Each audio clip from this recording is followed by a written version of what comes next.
नमस्कार, मी नेहा महाराष्ट्र व्लॉग्समध्ये तुमच्या सर्वांचं स्वागत करते। आज आपण वांग्याची भरलं वांग ही रेसिपी बनवणार आहोत। मस्त चमचमीत झणझणीत भाजी आहे ही।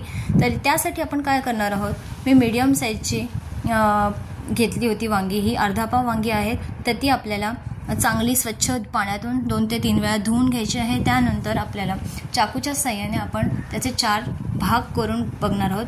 भाग आपल्याला पूर्ण नाही करायचे, अर्धवट भाग करायचे आहेत आणि आपण चेक करणार आहोत वांग कुठे किडलेलं तर नाही आहे किंवा खराब तर नाही आहे। जर खराब वांग असेल तर सरळ टाकून द्या।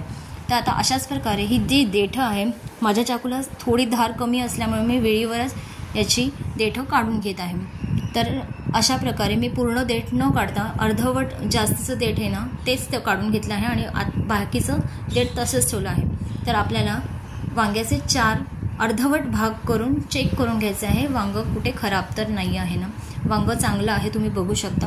तर आता आपण इथे सारण करून घेणार आहोत। हे मी इथे वाटण वापरलेलं आहे, कांदा, खोबरं, आलं, लसूण आणि कोथिंबीरीचं। मी मागच्या व्हिडिओमध्ये तुम्हाला दाखवलं होतं की कशा प्रकारे वाटण आपण 3 ते 4 दिवस फ्रीझरला स्टोअर करू शकतो।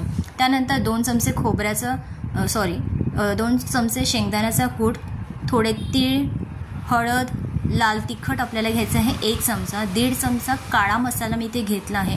लाल तिखट आणि काळा मसाला हा माझा घरगुती आहे, घरातलाच आहे, तुम्ही कुठलाही मसाला इथे वापरू शकता तुमच्या आवडीप्रमाणे। आणि मीठ आणि खूप सारी आपल्याला कोथिंबीर टाकून हे सर्व वाटण जे आहे ते एकत्रितरित्या हाताने चांगलं हलवून घ्यायचं आहे, जेणेकरून सगळीकडे मीठ आणि सगळे मसाले स्प्रेड होतील।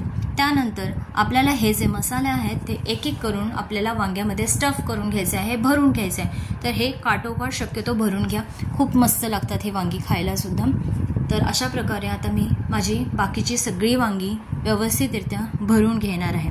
आणि तुम्हाला वाटत असेल हे जास्तीचं वाटण काय करायचं, तर याच वाटणाचा वापर करून आपण आता याची ग्रेव्ही टाईप किंवा रस्सा भाजी म्हणा ती आपण आता करून घेणार आहोत। तर मी डायरेक्ट कढईमध्ये न करता कुकरला डायरेक्ट ही भाजी करणार आहे।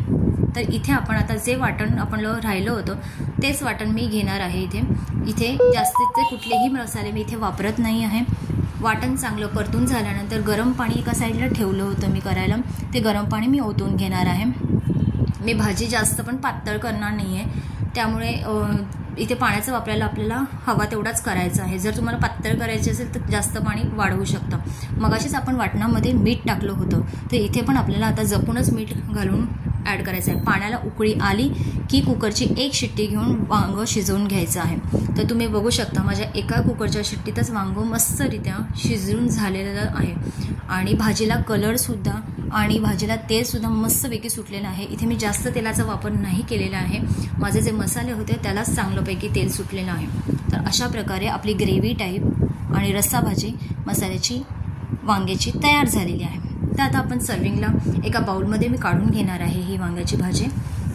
जर तुमच्याकडे कोणी गेस्ट येणार असेल किंवा तुमच्याकडे काही कार्यक्रम असेल तर तुम्ही अशी ही वांग्याची भाजी करून बघू शकता किंवा इतर वेळेससुद्धा ही वांग्याची रेसिपी तुम्ही ट्राय करू शकता।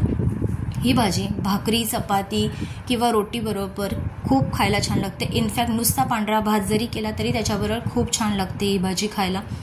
तर ही भाजी तुम्ही केली नसेल तर नक्की करून बघा, अशा प्रकारे खूप मस्त आणि छान चव लागते, झणझणीत आणि तेवढीच चमचमीत भाजी आहे।